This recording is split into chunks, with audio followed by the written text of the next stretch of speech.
আসসালামু আলাইকুম। আলহামদুলিল্লাহ, অবশেষে আমাদের কিং কোয়েলের বাচ্চাগুলি ফুটে বের হয়েছে। গত কিছুদিন আগে ঢাকার এক ভাইয়ের থেকে কিং কোয়েলের কিছু ডিম আমি সংগ্রহ করেছিলাম। এই ডিমগুলি আমি ইনকিউবেটর মেশিনে দিয়ে ফোটানোর চেষ্টা করেছিলাম। আলহামদুলিল্লাহ, বেশ কিছু বাচ্চা ফুটে বের হয়েছে। বাচ্চাগুলি দেখতে এত ছোট যে এই বাচ্চাগুলি হাতের মধ্যেও ঠিক মতো পড়ে না, কারণ এর ডিমগুলি আমি যখন আপনাদেরকে দেখিয়েছিলাম একেবারে ছোট্ট ছোট ডিম। এই কোয়েল পাখির ডিমগুলি সাধারণত আমাদের কোয়েল পাখির ডিমের তুলনায় এগুলো অর্ধেক হবে। তো একটা বিষয় এখানে আপনাদেরকে বলে নেই, আর যে কিবরিয়া ভাইয়ের যে শোতে আমাদেরকে আমন্ত্রণ করা হয়েছিল, ওই শোটি অনেকে আমাদেরকে বলতেছে ভাই ভিডিওটা কোথায় পাবো। তো আপনারা আর যে কিবরিয়া ভাইয়ের পেজে গেলে দেখতে পারবেন, ইনশাআল্লাহ ওখান থেকে দেখে নিতে পারেন। তো যাই হোক, এই বাচ্চাগুলির বয়স আজকে 6 দিন। এই বাচ্চাগুলিকে যখন আমরা হ্যাচিং মেশিনের মধ্যে দিয়েছিলাম সেই দিন থেকে আমরা ভিডিও করে রেখেছি।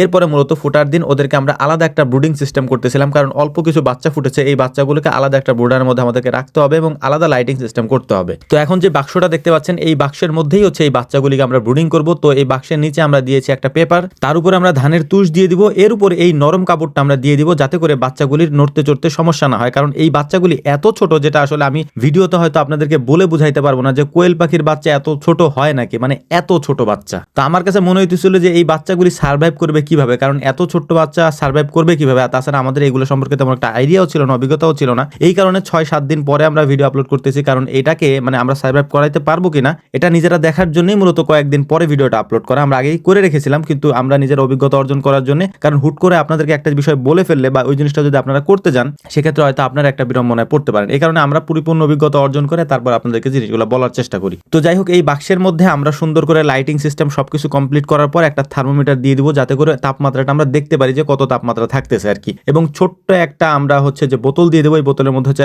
ওষুধ পানি যেটা আমরা দেওয়ার, এটার মধ্যে দিব এবং ব্রুডিং এর মধ্যে 10-15 দিন আমরা এখানে রাখবো। তো এটা করার জন্য হচ্ছে ছোট বোতলগুলো আমরা ব্যবহার করতেছিলাম, কারণ যেহেতু বাক্সটা ছোট। তো যাই হোক, এই কাজগুলি করার পরে আমরা এখন মূলত হচ্ছে যে ওদেরকে ওষুধের যে সিস্টেমটা আছে, মানে প্রথম দিন আমরা যে ওষুধটা দেই, আমরা মূলত ওদেরকে চিকিৎসা বা ওষুধটা দিচ্ছি হচ্ছে যে আমাদের যে বড় কোয়েল পাখি আছে ওইগুলাকে আমরা যেভাবে দেই, তো এইগুলাকে আমরা সেভাবেই দেওয়ার চেষ্টা করতেছিলাম, কারণ এগুলাও তো কোয়েল পাখি। এই জন্য হচ্ছে যে আমরা সব চিকিৎসা একই রাখার চেষ্টা করতেছি। আর আমরা কারো কাছে থেকে পরামর্শও নিই নাই, এই জন্য হচ্ছে আরো টেনশনে ছিলাম যে কারো কাছে জিজ্ঞেস করলাম না তো এটা কি ঠিক মতো হবে কিনা বা আমরা পারবো কিনা। তো আলহামদুলিল্লাহ 6-7 দিন পরে দেখলাম যে বাচ্চাগুলো অনেক বড় হয়েছে, যেটা হচ্ছে ভিডিওর শেষের দিকে আপনারা দেখতে পারবেন যে বাচ্চাগুলো যে বড় হওয়ার যে ভিডিওর পার্টটা ওটা আমরা শেষের দিকে রেখেছি আর কি। মানে বড় বলতে যে এত ছোট, এটার কতটুকু বড় হবে আর কি। তো যাই হোক, এই হচ্ছে আলহামদুলিল্লাহ আমাদের কুইং কোয়েলের বাচ্চা। দেখতেই পাচ্ছেন যে কত ছোট বাচ্চা আর কি, হাতের উপরে ঠিক মতো থাকে না আর কি, এত ছোট।